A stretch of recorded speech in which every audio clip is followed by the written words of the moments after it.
पढ़ते हैं। टॉपिक है प्रकाश का अपवर्तन। प्रकाश की चैप्टर में हम लोग एक टॉपिक को बहुत अच्छी तरह से पढ़े हैं, वह था प्रकाश की परावर्तन की घटना। आज की क्लास में हम लोग मुख्य रूप से पढ़ेंगे प्रकाश के अपवर्तन की घटना। अपवर्तन क्या होती है? सबसे पहले तो जो घटना है इसके बारे में जानेंगे कि यह घटना क्या होती है। प्रकाश की अपवर्तन किसे कहते हैं? क्या होती है प्रकाश की अपवर्तन?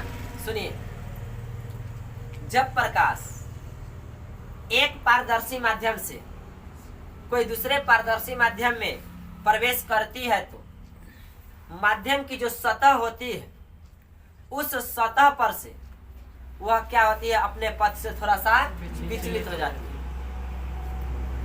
तो प्रकाश के माध्यम परिवर्तन के समय उसके पथ से विचलित होने की जो घटनाएं हुई, यही प्रकाश की अपवर्तन कहलाता है। परिभाषा क्या बताए? जब प्रकाश की किरणें एक पारदर्शी माध्यम से दूसरे पारदर्शी माध्यम में प्रवेश करती है तो माध्यम की सतह से ही वह अपने पथ से थोड़ा सा विचलित हो जाती है। प्रकाश के अपने पथ से विचलित होने की यह घटना ही प्रकाश का अपवर्तन कहलाता है। समझ में आ गया यहाँ तक? अब इस चीज को हम लोग देखते हैं चित्र के माध्यम से। जैसे कि यह हम एक कांच की प्लेट रख दी या ब्लेड हम कह सकते हैं, इस पर प्रकाश की किरण आएगी। ऊपर में मान लेते हैं कि यह जो वायुमंडल है, यह जो वातावरण है, यह है वातावरण विरल। विरल है, विरल है मतलब कि यह हवा है। और यह जो हो गया कांच, यह हो गया सघन। हवा की अपेक्षा कांच सघन होता है कि विरल होता है? सघन। कांच सघन होता है। हवा में हम लोग हाथ पैर फैला सकते हैं आसानी से, लेकिन कांच में आसानी से फैला सकते हैं, अवरोध उत्पन्न होगा क्योंकि वह हवा की अपेक्षा ज्यादा घना, वह सघन। जब प्रकाश की किरण इधर से आकर के सीधे आएगी यहाँ कांच पर, तो इधर में थी या कौन सी माध्यम में? विरल माध्यम। कांच में जब प्रवेश कर रही है तो यह कांच की क्या है? सतह है। कांच में प्रवेश करते समय यह यहाँ से सीधे इस तरह से नहीं निकलेगी, यह क्या होगी, यहाँ से थोड़ा सा मुड़ के इधर की तरफ आ जाएगी। अपने सीधे पथ से क्या हो गई? यह प्रकाश की किरण विचलित हो गई। तो प्रकाश के किरण के विचलित होने की यह घटना ही कहलाता है प्रकाश का अपवर्तन। यहाँ तक कोई दिक्कत समझ में आया? अब सुनिए, यह जो था विरल माध्यम, कांच जो था, यह जो था कांच, यह कौन सा माध्यम था? सघन माध्यम। सघन माध्यम। यहाँ पर मूल रूप से एक बात यह समझना है कि जब प्रकाश की किरण विरल माध्यम से सघन माध्यम में आएगी और सघन माध्यम के जिस सतह पर टकराएगी, वहां पर सबसे पहले एक हम लोग अभिलंब खींचेंगे। यहाँ पर क्या खींचेंगे? एक अभिलंब खींचेंगे। यह क्या हो गया? अभिलंब है। ध्यान देंगे, इस अभिलंब को देखेंगे बढ़िया से कि विरल माध्यम से सघन माध्यम में प्रकाश प्रवेश करेगी तो वह अपने पथ से विचलित तो होगी ही, साथ ही साथ वह अभिलंब जो है, यह अभिलंब के नजदीक आएगी। यह कॉन्सेप्ट बहुत पूछता है परीक्षा में कि किस स्थिति में प्रकाश की किरण अभिलंब के निकट आती है, अभिलंब के पास आती है, अभिलंब की ओर झुकती है। तो जब प्रकाश विरल माध्यम से सघन माध्यम में प्रवेश करती है तो वह अभिलंब के नजदीक आती है। ठीक है? और यही बात यदि उलट के पूछ दिया जाए कि जब प्रकाश की किरण सघन माध्यम से विरल माध्यम में जाएगी तब घटना क्या होगी? तब अभिलंब से पास नहीं आके अभिलंब से दूर भागने की कोशिश करेगी। और उस स्थिति में आपको यहाँ पर बताते हैं इसी चित्र में कि यह जो किरण थी यह अभिलंब जो खिंचाया यहाँ से अभिलंब की ओर आई ना, ये कल्पना किया गया किरण है ना जो आ रही थी उसके पथ को सीधा में देखा गया, कल्पना किया गया कि यदि विचलित नहीं होती तो ऐसे जाती, तो यहाँ से यह क्या होती यदि यह उल्टा माध्यम हो जाता सघन से विरल में, तो ये जो कल्पित किरण है इससे और दूर भागती, या यहाँ से ऐसे निकल के जाती। यह किरण देखिए अभी भी विचलित हुए, लेकिन विचलित अभिलंब की ओर हुई कि अभिलंब से दूर हटने की दिशा में, अभिलंब से दूर हटने की दिशा में विचलित हुई। तो यह जो हम लोग देख रहे हैं दो घटना को अच्छा से जान लीजिए। कम माध्यम कम सघन मतलब कि विरल माध्यम, विरल माध्यम से सघन माध्यम में जाएगी तो अभिलंब की ओर आएगी। यही बात जब सघन से विरल में जाएगी तो अभिलंब से दूर हटेगी। दूर हटने का मतलब कल्पित किरण से भी बहुत दूर हट के तब यह जाएगी। तब विचलन अभी भी दिखाई दे रहा है, अब विचलन अभी भी दिखाई दे रहा है। पहले जाने की रास्ता यह थी, अब गई इस रास्ता से, तो यह दोनों के बीच यह जो हुआ यह विचलन कोण हुआ। पहले जाती इस रास्ता से, बाद में विचलित होकर के वह गई इस रास्ता से, तो यह जो होगा यह विचलन कोण बनेगा। तो यह कब होगा, ऐसा कब होगा कि जब विरल से सघन में आएगी तो अभिलंब की ओर आएगी, और सघन से विरल में जाएगी तो अभिलंब से दूर हटेगी। विचलन कोण कब अधिक होगा, विचलन कोण कब अधिक होगा जब सघन से विरल में जाएगी। अब विचलन कोण कब कम होगा जब सघन से सघन में आएगी। यहाँ तक कोई दिक्कत समझ में आ गया एक कंसेप्ट। चलिए इसी बात को फिर हम दिखाते हैं, दूसरा माध्यम ले लेते हैं, कांच के जगह पर दूसरा पानी लेकर के। चलिए हवा है, पानी, ऊपर में हवा है, यहाँ पर पानी, तो हवा कहलाएगा कौन सा माध्यम, विरल माध्यम। अब पानी कहलाएगा सघन माध्यम। इतना बात तो आप लोग जान गए कि विरल कौन होता है और सघन कौन होता है, समझ में आ गया। अब प्रकाश की किरण विरल माध्यम और सघन माध्यम क्या होता है ऐसे समझ में ना आए। अब प्रकाश की किरण को हम इधर से विरल माध्यम से भेज रहे हैं, सघन माध्यम में जाएगी, लेकिन सघन माध्यम की जो सतह है ऊपर, यहीं से घटना होना शुरू हो जाए। तो जैसे ही हम आपको बताए हैं कि सतह पर जाएगा, उस सतह से क्या खींच देना है, अभिलंब खींच देना है। अभिलंब खींचने के बाद इसकी प्रकाश की किरण की जो दिशा थी, यह दिशा से सीधे एक काल्पनिक रेखा खींच देना है कि कल्पना किया गया कि सीधे ऐसे चली जाती, लेकिन माध्यम तब परिवर्तन हो रही है। तो माध्यम परिवर्तन के समय आपको बताया है कि प्रकाश की किरण अपने पथ से विचलित हो जाएगी। अब विचलित तो होगी तो किस दिशा में होगी, अभिलंब की दिशा में। किस दिशा में, अभिलंब की दिशा में, मतलब अभिलंब की ओर आएगी। तो यहाँ से हम इसको सीधा न ले जा करके झुका देते हैं, यहाँ से हम प्रकाश की किरण को बुझाओ। यह अभिलंब था ना हम लोग का, यह क्या था, अभिलंब था। तो इसकी तब मेन जो मुख्य रास्ता होती यह होती मुख्य पथ, लेकिन पथ से विचलित हो गई, किधर आ गई, अभिलंब की ओर। विरल माध्यम से सघन माध्यम में आई ना, तब प्रकाश की किरण विरल माध्यम से सघन माध्यम में आई तो अपने पथ से विचलित हो गई। यह घटना क्या कहलाया, अपवर्तन। यह घटना अपवर्तन। अब अपवर्तन की घटना से और क्या क्या बातें होती है, तो प्रकाश की किरण जो विचलित हुई वह अभिलंब की नजदीक आई कि दूर हटी, अभिलंब की नजदीक आई। यहाँ तक कोई दिक्कत समझ में आ गया। अब यही बात को पानी से फिर प्रकाश निकल करके अब फिर बाहर जाना चाह रहे हैं, यहाँ से प्रकाश फिर से बाहर जाना चाह रही है। तो बाहर की यह जो स्थिति है, अभी इतना हम लोग को देखना था पानी में ही, अभी पानी से बाहर नहीं निकलना है, या पानी में ही दिखना।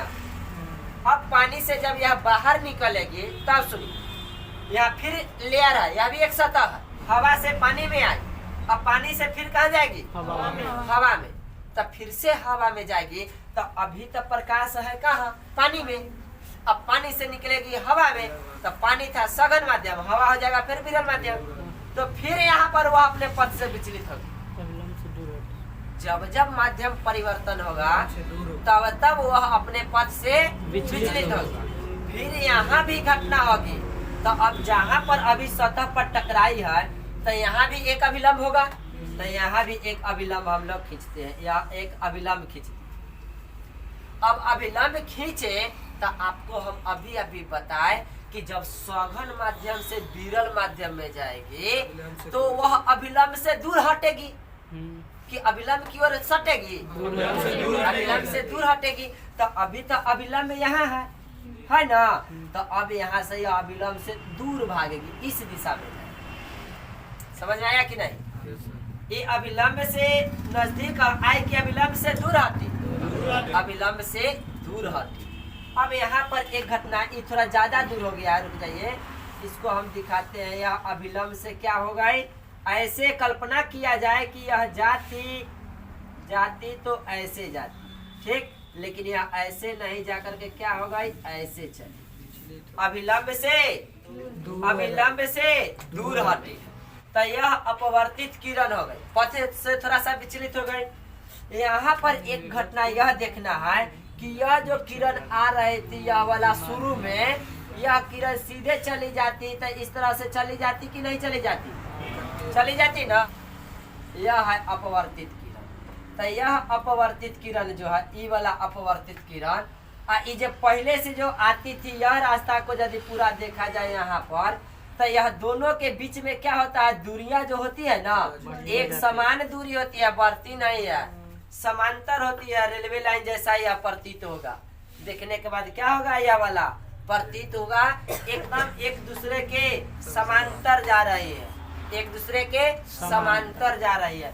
तो यहाँ पर हम लोग क्या देख रहे हैं कि थोड़ा सा शुरू में जो उसकी पथ जो थी, वह पथ से थोड़ा सा विस्थापित होकर के अब वही किरणें यहाँ से जा रही है। तो यह जो दोनों के बीच की जो दूरियां होगी, यह कहलाएगी पार्श्विक दूरी, नहीं कहेंगे इसको, हम लोग कहेंगे पार्श्विक विस्थापन, पार्श्विक विस्थापन कहेंगे।